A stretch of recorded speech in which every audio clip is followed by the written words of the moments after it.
Teveou. And then it will be Sergeant Jeff Bauzon, Jeffbauzon, with APD homicide. And then we'll open it up for questions. We're going to allow each media outlet one question. So please, just one question. I'll point, just raise your hands, I'll point to each of you, and then we'll conclude the news conference. Any questions? Okay, thank you.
Good morning, and thank you for being here.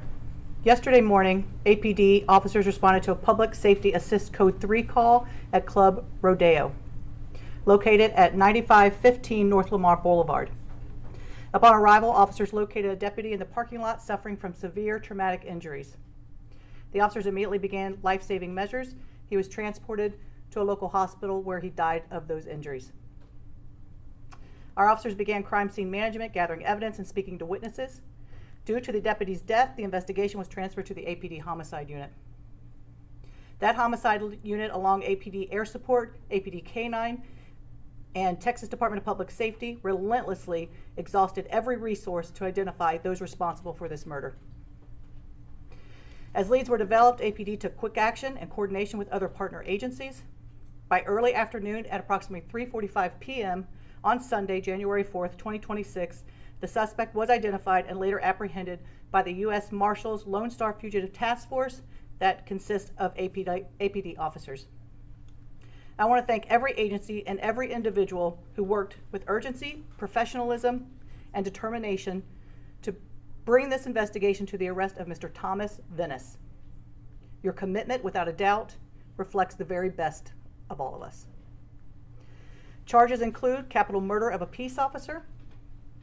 Venus does have an extensive criminal record, which include the following convictions. You'll see that on the screen.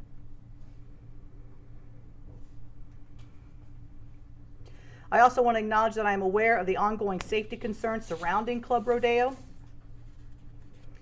APD leadership is working with on a legal and a comprehensive strategy to address the public safety concerns there. I will keep the community updated in the process and the progress as we move forward. Most importantly, I want to say how devastating the murder of Deputy Aaron Armstrong is for our community.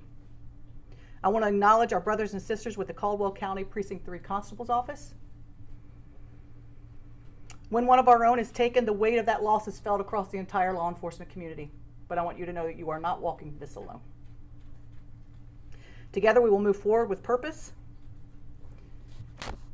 Now I'd like to invite Sergeant Steve O. with the Caldwell County Precinct 3 Constable's Office to say a few words. Sergeant. Thank you, Chief.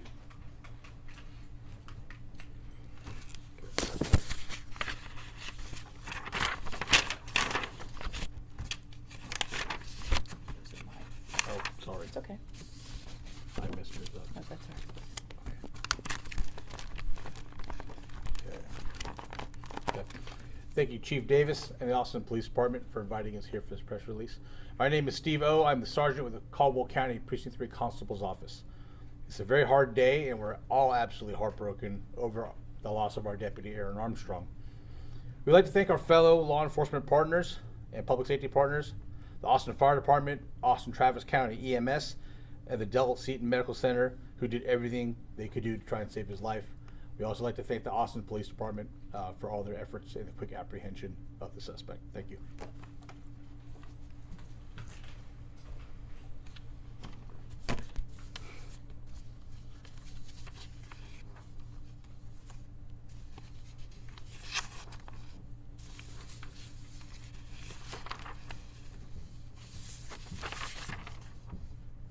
Oh, there we go. Okay.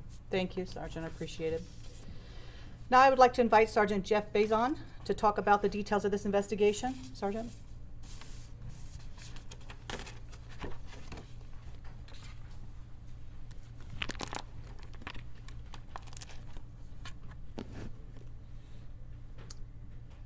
On Sunday, January 4th, 2026 at 2:08 a.m., 911 received calls reporting a peace officer had been shot outside Club Rodeo, located at 9515 North Lamar Boulevard. Multiple agencies, including the Austin Police Department, the Austin Fire Department, and Austin Travis County EMS, responded and located Deputy Constable Armstrong with trauma to his person. First aid was initiated by officers and medical personnel, and Deputy Constable Armstrong was rushed to Del Seaton Hospital. Despite life-saving efforts of the medical staff, Deputy Constable Armstrong was pronounced deceased at 6:39 a.m. Deputy Constable Armstrong was working security at the nightclub, a location where he had worked for a number of years. Investigators from the Aggravated Assault Unit began an initial investigation. Investigators from the Homicide Unit would later assume the investigation after the passing of Deputy Constable Armstrong. Deputy Constable Armstrong was wearing his body-worn camera at the time of the incident. Through the video and witness statements, it was learned at approximately 1:59 a.m., Deputy Constable Armstrong assisted in removing a male from the nightclub after an altercation with non-law enforcement security. During his escort from the club, Deputy Constable Armstrong attempted to de-escalate and calm the subject despite multiple threats from the individual to others on scene. The subject began pulling away from Deputy Constable Armstrong and eventually pushed Deputy Constable Armstrong before fleeing into the parking lot. During this interaction, Deputy Constable Armstrong had identified himself as police and warned the subject he would be arrested. At 2:07 a.m., the individual was observed by Deputy Constable Armstrong to still be in the parking lot of the nightclub. Deputy Constable Armstrong approached the group surrounding the subject and asked if they were departing the area. The subject re-engaged Deputy Constable Armstrong and began screaming at him. Deputy Constable Armstrong advised the subject he would place the subject under arrest and attempted to effect this arrest. Multiple other parties present obstructed the path of Deputy Constable Armstrong. At this point in time, a handgun was produced and Deputy Constable Armstrong was shot. After taking cover from additional gunfire, Deputy Constable Armstrong returned fire before falling unconscious. Based upon efforts of investigation of the Lone Star Fugitive Task Force and the available evidence on scene, a suspect was identified. This suspect was determined to be Thomas Vences, a 38-year-old Hispanic male. Surveillance was initiated at multiple locations, and Vences was later arrested by the Lone Star Fugitive Task Force for an unrelated felony warrant. Vences was interviewed by detectives and admitted involvement in the shooting of Deputy Constable Armstrong. Vences was charged with capital murder of a peace officer. After the shooting, an acquaintance of Vences entered his vehicle to leave the scene. While driving away, Deputy Constable Armstrong's extremity was run over by the acquaintance. The driver was later identified as Ronaldo Colindres Simon, 22 years of age. He was charged with assault on a peace officer. To reiterate, Deputy Constable Armstrong was wearing clothing that identified himself as a police officer and had also verbally identified himself as a police officer to Thomas Vences during the previous interaction. The homicide unit is requesting anyone with any evidence, such as pictures or videos, to submit them through the Capital Area Crime Stoppers program by calling 512-472-8477. This case is being investigated as Austin's third homicide of 2026. Our condolences go out to the family of Deputy Constable Armstrong, as well as his co-workers at the Caldwell County Constable's office during this time of mourning. We'll now open it up to any questions. Either of the arrests here, were those was one of those the person who was asked to leave Club Rodeo, or were they just involved in the group outside that was asked to leave? You're speaking of the subject who entered his vehicle to drive away? Well, because I noticed you're talking about a subject that had been asked to leave the club. Was that one of the persons arrested, or was that another person who wasn't involved with those two? That was Vences, okay. The suspect. So he was the one in the club, and then later in the group outside, Vences was in the club and outside of the club. That's correct. Just trying to put those together. For either the chief or the detective, we're hearing the suspect had a lengthy criminal history. Can you elaborate and speak to that? What exactly does that point to, criminal history? Did we have that slide up with his criminal? Were those just his convictions? Just his convictions? And I believe he had four felony warrants? I believe so. I know he had at least a couple burglary convictions. I think some assault convictions.